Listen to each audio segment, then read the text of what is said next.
Welcome to the AT Parenting Survival Podcast, where you get help and guidance through the chaos of parenting a child with anxiety or OCD. This show is for educational purposes and is not intended to replace the guidance of a qualified professional. Here's your host, child therapist, Natasha Daniels. Well, hello there, and welcome to another episode of the AT Parenting Survival Podcast. Today, I want to talk to you about a couple of conditions that like to hang out with OCD. And OCD loves to hijack other conditions, and it also likes to hang out with other conditions. And that is the case when we're talking about misophonia and misokinesia. And a lot of people may not know what either of those are, or they may know what misophonia is, but not what misokinesia is. And they often go hand in hand. So always trying to educate you on the things that are incredibly common side dishes of anxiety or OCD, so that we can understand the struggles that our kids are going through and even our own self. You might learn something about yourself today. But before we dive into this, I do want to thank NoCD for sponsoring this episode.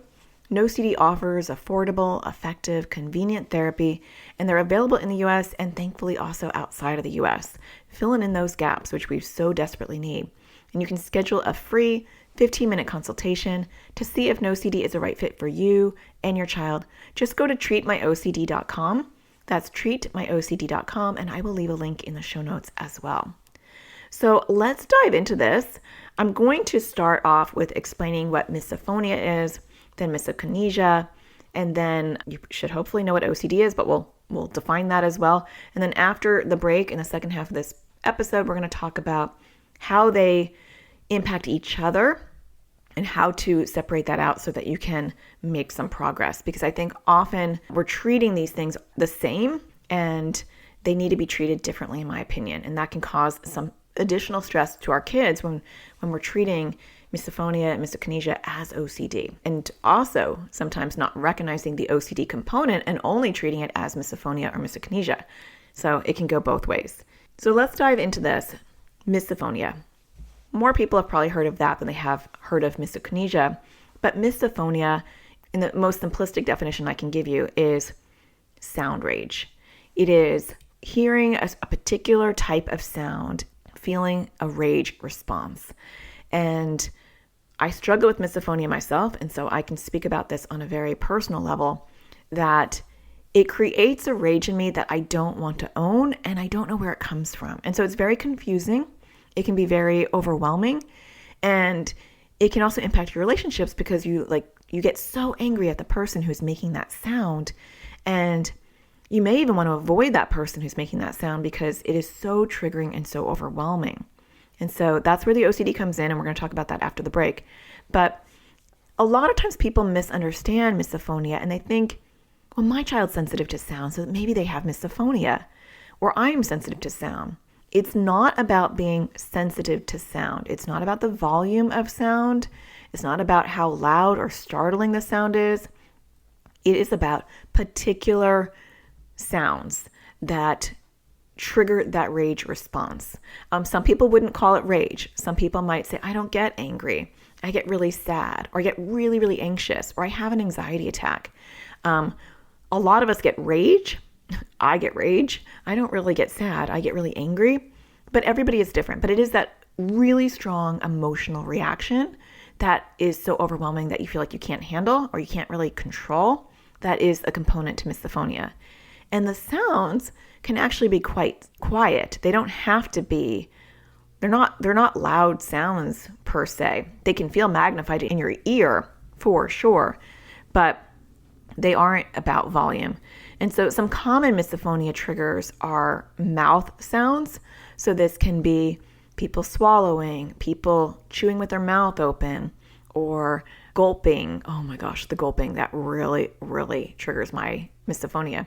It can be, their teeth scraping on metal utensils. It could be kissing sounds. So really anything having to do with the mouth can be overwhelming. For me, it's wet sounds, things that are wet. And so even sneezes that sound wet, or for some people, it's sniffling, or when people are breathing hard can be a trigger. Everyone with misophonia has different trigger sounds, but there are some categories that are very common within that. So mouth sounds, nose sounds, but getting outside of the face, there are other sounds that also trigger a lot of us with misophonia, including like water sounds. So dripping sounds really upset me or overwhelm me. Clicking sounds can be really, really hard. So that's someone clicking on a keyboard, someone clicking a mouse, someone clicking a game controller, someone clicking or tapping their fingers, someone clicking the top of a pen back, up and down. So those are just some examples. It can be different for each person. But the important thing to remember is it's a triggering sound and not, I think you get my point. I don't know why I keep going over this, but I think it's because it's misunderstood so much. So the first step when you have misophonia is really recognizing what sounds trigger you. Because I know for me, it took me a long time before anyone really heard of misophonia or talked about it. I just thought I was easily annoyed. And sometimes you can also externalize it and feel like people just don't know how to eat right. Like, what's wrong with people? And you can just really blame the person who's making the noise and be like, you're just gross. Like, you don't know how to eat with your mouth closed. Even if they are, we can really blame the targeted person and feel really angry at them for not holding it together more. But really, the issue lies with us, that we will hyper focus on that sound. It's almost like it gets louder, and that's all we can hear once our brain hones in on it. It's like a heat-seeking missile. Once it hears that sound and it locks in, it's very hard to unlock it. And so a lot of times, working with misophonia with myself, and when I've worked with kids in my practice with misophonia, it's all about blocking. How can I block sound? And which is the antithesis of what we do with OCD, right? That seems like an accommodation. It doesn't sound like something that would be helpful. But really with misophonia, if I see someone starting to eat near me, and unfortunately we have an open living room floor plan where the kitchen and the breakfast bar is like right up against the couch and, the living room, and then the dining room is right there. It's all open. And so I can hear anyone eating a mile away, and my son also has his keyboard right there, so he's clicking away. That doesn't really bother me nearly as much as the eating. When I see that, I have to put my AirPods in, because instead of like seeing if I can manage it and build up that rage and then eventually snapping at them, I rather proactively put in AirPods and block that sound so that I'm not triggered. And a lot of times I would have kids, eat at the table and put in AirPods, and parents would get upset, like, well, I want them to participate in, the conversation at the, the dining room or whatever. And it's like the amount of torture for that child or that teenager to sit at that table while you guys are eating is overwhelming. And so if they're able to participate by physically being there, but they have to wear AirPods, that's a great accommodation so that they can still be part of the family. So that's misophonia. And a lot of the work that comes with misophonia is teaching people to recognize their sound triggers, teaching them to learn how to protect their ears and avoid triggers, but not avoid. We want to live life, right? So how can I be in the situation and avoid that really strong emotional response that I'm going to have? And how can I eventually not blame other people and expect other people to accommodate my misophonia, because it can hijack families and dominate, the family rules. And it can also make you, like I said before, target a family member and just be like, you don't know how to eat, or you swallow too loud, or you breathe too loud. And it can really impact our relationship. And so part of it is education to say, it's not them, it's a me thing. I tend to think my kids are gross and that they eat with their mouth open. And I know two of my kids for sure eats in a louder way than the average human being.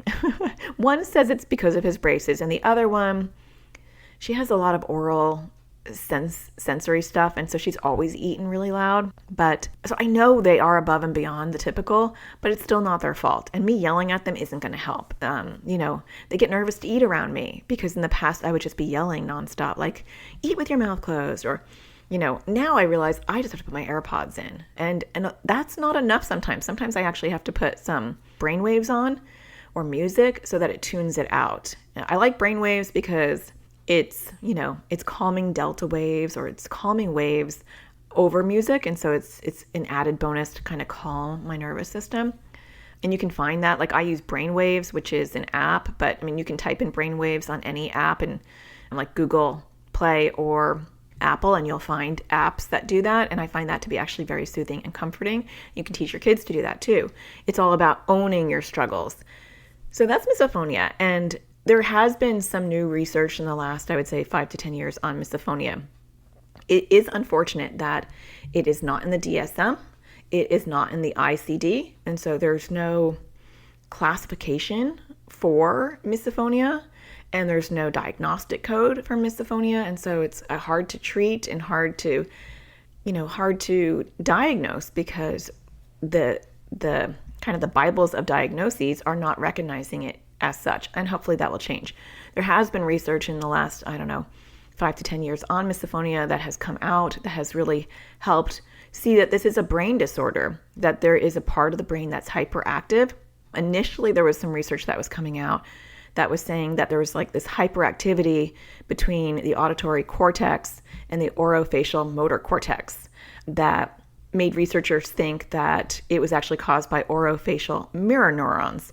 Mirror neurons actually make you feel like what other people are experiencing, and which is a great survival tool physiologically, that my body will catch on to what your body is doing, so that if we're in danger and we're a tribe and we're cavemen and you see the lion and I don't, we're all going to run, because my mirror neurons are like, oh, we're having something's happening, and we're all going to run and we're all going to feel that fear or that overwhelm as a tribe. Makes sense. So mirror neurons are actually very interesting in general, but there was this speculation that orofacial mirror neurons are happening. So when you see someone with their mouth open, because a lot of times it's the visual component too, like seeing their mouth. And I will find myself hyper focusing on watching their mouth when they're making that noise and getting angrier and angrier, looking at their mouth and being like, it's that mouth, And I know it's irrational. So you can't rationalize your way out of this. It's like a real visceral feeling.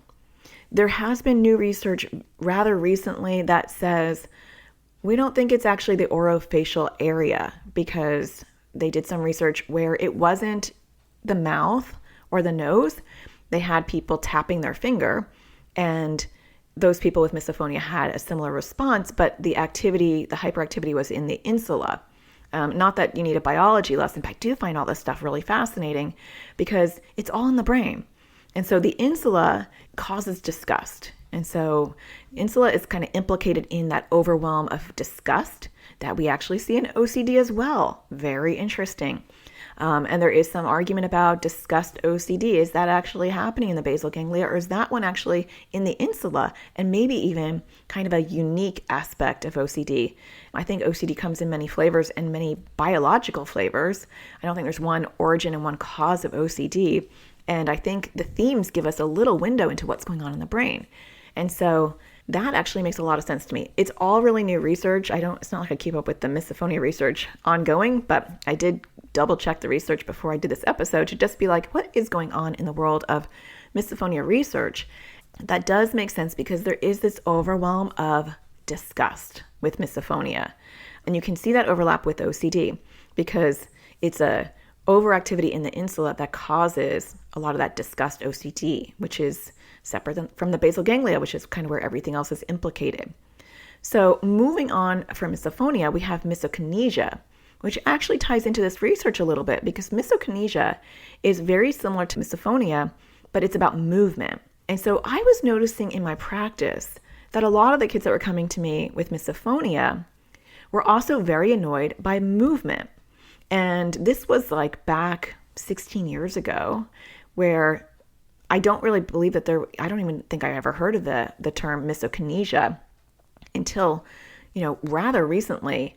But it was something that I noticed as a pattern a really long time ago. So I think these things existed, but they didn't have names and there was not research around it. But it was very common for people who were annoyed by sound to also be annoyed and triggered with rage by movement.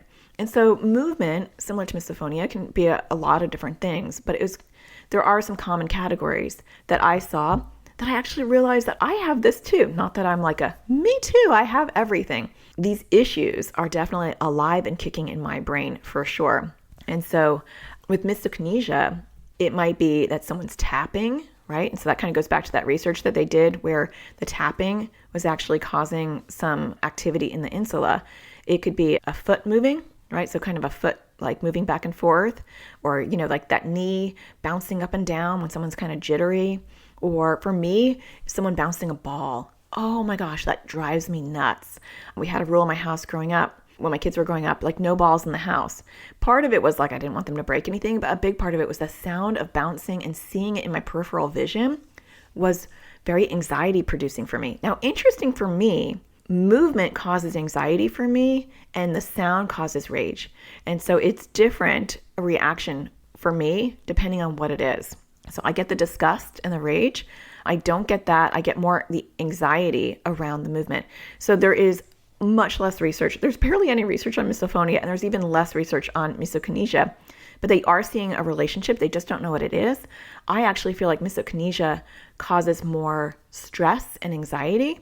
And I'm not seeing anecdotally with other people that it's causing the disgust feeling. It's just like overwhelm. And so I've worked with kids where they can't focus in school and they can't focus, at a meeting, or they can't focus, or they get really angry with their family members because they're bobbing their foot up and down, or they are tapping their hand. And I do notice that for me, I'm always telling my kids, like, stop doing that with your hand, or stop moving your foot. Or when they're like moving their knee up and down, it really bothers me. And I'll be like, stop doing that. It is, I guess, irritating, but it is also, it's an overwhelm, and it might be different for each person. So those two often go hand in hand. One thing that I've seen with a lot of kids with misophonia and misokinesia is also the uncomfortable feeling around touching paper. I've seen that quite a few times. The sound of paper, touching paper tends to be a trigger that I hear. And so we are in the early ages of really understanding these things. But what we do see is that these things pair up often with OCD. Why that is, I don't know. I would love to know. OCD is often the parts of the brain that are implicated with OCD are the orbitofrontal cortex and the basal ganglia, and that circuitry that goes back and forth. We've got a cortex that's implicated with misophonia. I don't know where the overlap is, but it's got to be there somewhere because you see the comorbid condition a lot, which is interesting. And I think it would be a great research study. I don't know if it's been done yet, to see what types of OCD themes come with misophonia and misokinesia. Are they mainly discussed OCD themes? That would make sense if we're talking about the insula being kind of implicated in misophonia and misokinesia. I don't know. I don't know if there's been research on that. But with OCD, let's just briefly talk about that before the break. OCD, for most of you, probably know a lot more about OCD, but OCD is caused by an intrusive thought or feeling. I say feeling because disgust and not feeling complete or feeling like it's not just right are included in that. And then the compulsion, the need to do or avoid something to get that brief relief. And so this is repetitive avoiding, repetitive doing to get that brief relief. But the more they do or the more they avoid, the bigger the intrusive thought or feeling grows, and it's this vicious circle. That's OCD. Now, OCD will take things that are uncomfortable and will make compulsions around it. And so I have had kids where they have had migraines, legitimate migraines, and then they would develop compulsions to ward off or prevent migraines. So you can see where OCD is a hijacker. So when we get back from the break, I'm going to talk about how OCD hijacks misophonia and misokinesia, and how do we help our kids who have both. Stay tuned. We'll be right back. It's time we put help directly in our kids' hands. Introducing Crushing OCD course for kids and teens. It was way more helpful than all the other therapy we've ever done because we didn't really know what to do. So we weren't really doing it before. So the course helped to figure out what the exposures are and how to do them. We're not in therapy and find it really hard to find an ERP trained therapist here. So we're currently with the public health service, but again, they don't seem to be trained in ERP. It's filled that gap that we don't have that was desperately needed. This was really well timed for us to use between therapists and to help us get off to a good start with this new practice. It was easy to use. I was able to do it from my phone or also on the computer. there's different ages, so there were younger kids, there were teenagers. And so that was really nice too, to have a variety of ages where it wasn't just geared towards younger kids or older kids. It was a nice variety. It's helpful for our kids to hear it from this like third party as opposed to just us saying it. I really like the offense and defense method. I love working on poking at OCD while it's sleeping. It makes it a little bit easier to do, and it's kind of fun. I'm planning on using it to work on my fear of like holding or touching batteries and stuff like that. So it was really helpful, and I think a lot of other kids would like it. I thought that I was like the only one who had worrying about the weather and stuff. And then there was somebody else on there who worried about the same thing, which was really helpful. Seems less scary to work on stuff now that I've watched this class, and I'm more interested to work on it. I like trying to do more exposures still, and before I wasn't, I just didn't want to do them.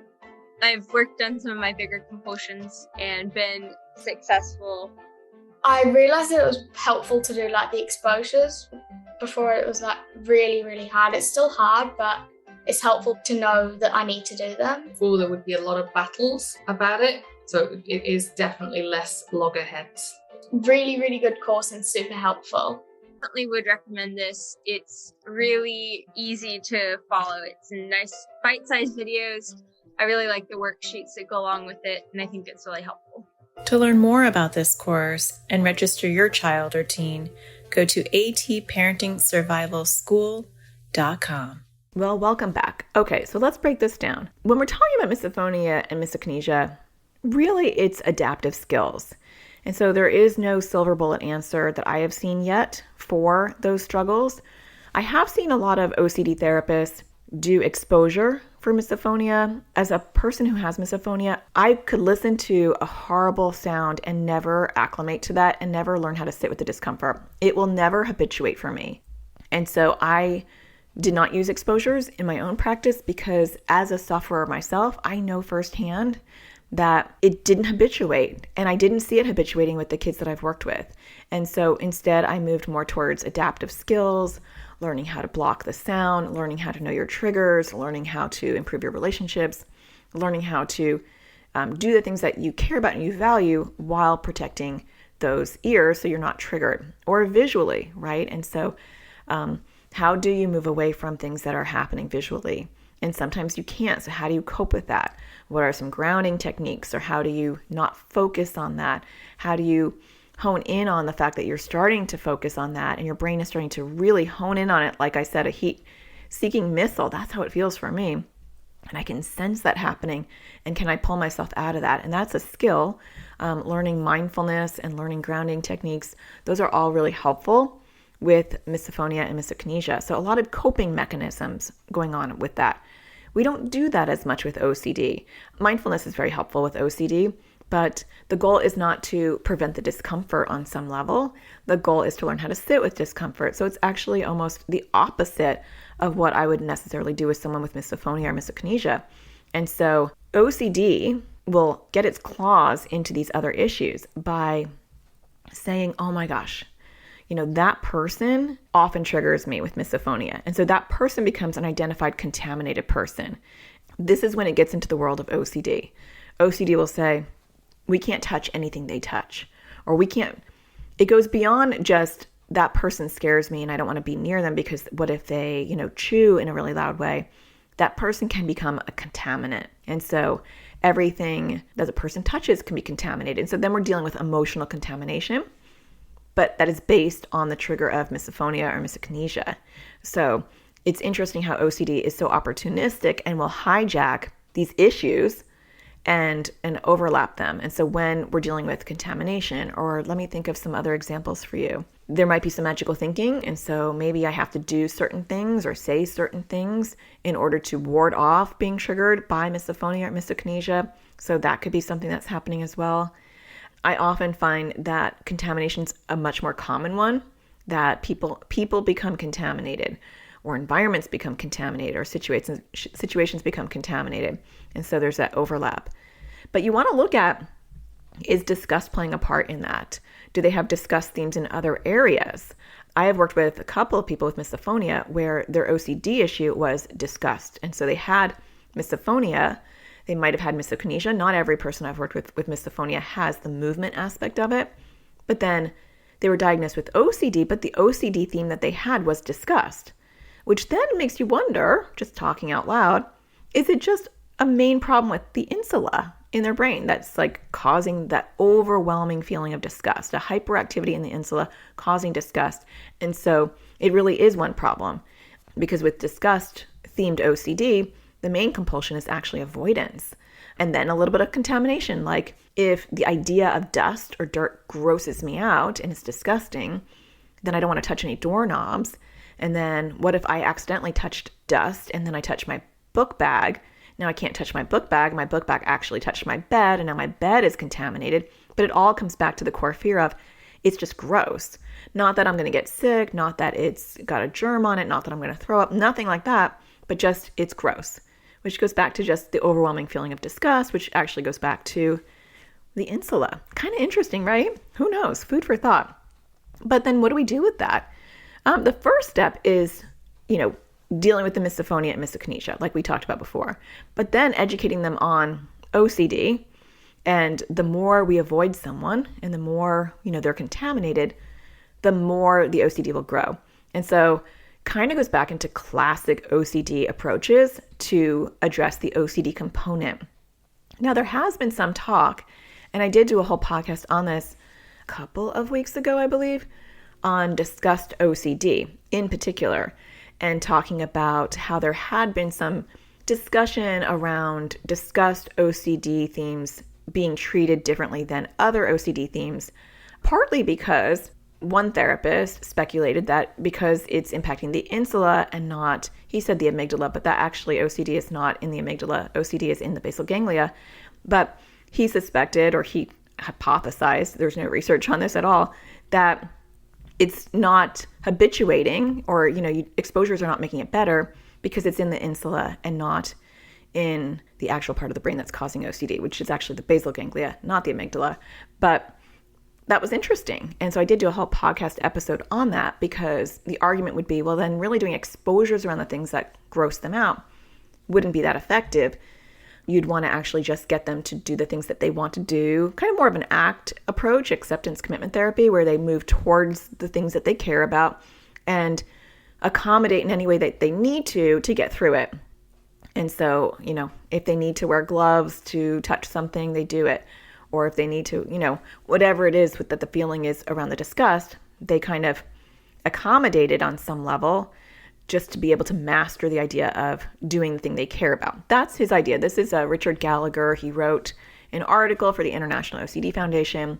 It's just from his own lived experience. There's no research on this, but it is interesting stuff when we look at that in relation to misophonia and misokinesia as well. Okay, just look back and just pause my recording for a second, because I wanted to see, when was that recorded? That is episode 341. Helping kids with disgust OCD theme. So if you're interested in that, you can just look for that title in wherever you consume your podcast, or you can actually just go to my website at atparentingsurvival.com, and you can go scroll all the way down to the bottom. And if you just type in on the search button at the very bottom, disgust OCD, it will pop up. And actually, if I ever talk about anything and I say I have a podcast on that, my website's the best option, because I have a search feature and you can find it, and you can actually listen to those podcast episodes on my website as well. So you can actually watch it on YouTube, but you won't see anything. It's just a thumbnail of a podcast. But different ways that you can kind of find these resources. I don't know about the idea of over accommodating disgust. I think you have to be really careful with that, because I don't want my child wearing a complete spacesuit to be able to do things that gross them out. My youngest does have a lot of disgust themes, and so that is a big part of her OCD. But she has a hard time doing the dishes, and she won't do the dishes, and we've been doing exposures towards getting her used to doing the dishes, because I want her to be a functioning adult and not an annoying roommate when she's older. One of the things that I did after I heard Richard Gallagher and a couple of other people talking about disgust OCD at the OCD conference is I did buy her gloves, kitchen gloves, to do the dishes. A lot of people use kitchen gloves, so it's not like a really weird over-accommodating behavior. and she doesn't have to touch the gross stuff in order to be able to do the dishes. And then she's able to function and do the dishes. And so she was way on board about that and was happy. But we also have people who are washing and washing and overwashing, and we don't want to accommodate that. I don't want to say, it's okay, you can go and touch this or do that, and then you can wash for 5 hours. I don't think that's what he's saying, but I don't think that would be very helpful either. So it's a slippery slope. But teaching our kids what OCD is in general and how it is taking their misophonia or their misokinesia and hijacking it and making it a thing is really helpful. I'll give you another example. I had worked with a kid once who ketchup was disgusting for them. And so if they saw ketchup or if they saw people eating ketchup, it grossed them out. So kind of a combination again of misophonia, like seeing it in their mouth, right? Those oral facial cues are triggering for people with misophonia. Like seeing it is very triggering. Even if they're not hearing it, their brain will hear it, or just the sight of it can cause that stress. But then the OCD hijacked that for this particular kid, and that kid could not go into the kitchen because the kitchen had ketchup, so the kitchen was contaminated, couldn't go and eat with the family members in the dining room, and so had to eat separately because they might eat ketchup, and ketchup was gross. And so you can see where there was this issue that was kind of clearly misophonia, and then it kind of grew into disgust OCD in general. And so my daughter's similar to that. When she is making her sandwich and she's putting ketchup, I don't know why, she likes ketchup and mayonnaise on her ham sandwich. That is her. And she has to use one knife for the ketchup, one knife for the mayonnaise. And initially she didn't want to make a sandwich at all. And so the work that we did was moving her towards being able to make a sandwich. And she's allowed to use 2 different knives. That's okay, as long as it's not growing out of control. Right? So if I saw her bringing 3 knives and 4 knives because this one accidentally touched the ketchup and I can't have that, and then 5 knives and 6 knives, now we're out of control. But if you say, you know what, I want one knife for the ketchup and 1 knife for the mayonnaise, and then I don't feel as gross, it's still hard for me to make the sandwich, but I'm going to do it. That's okay for me. So it's finding that middle ground and that ability to function. So when we smush these all together, a lot of it is adaptive skills and education on the OCD component, especially when it gets into the emotional contamination. Then we're in really dangerous territory because it could really balloon out of control. Well, I hope you found this conversation helpful. I think it's a really good topic that I haven't covered before, and it's something that a lot of us are dealing with our kids, and we don't even realize it. We might just kind of chalk it up to OCD or be like, I don't know why they're having a hard time when they touch paper or touch tissues. I've had people have a hard time with the sound of tissues or papers in a book, right? Stuff like that. Leg tapping, all that stuff. So now the picture becomes a little bit clearer when you're like, oh, okay, I get it. These things overlap, and they're often hanging out together along with a bunch of other stuff. So I hope that you find my podcast helpful in general. And if you are, I really appreciate it when you leave a link and show your support by rating the show. And that really does help other parents recognize that this is a useful tool. And I really appreciate those of you that take the time to write a review. I like to show my gratitude by reading one of them. I'm just looking at it to see if there are any that I haven't read. I don't think I read this one I'm pretty sure I read this one, Fido Empire, but I'll read it again because I'm not 100% sure. My memory, oh my goodness.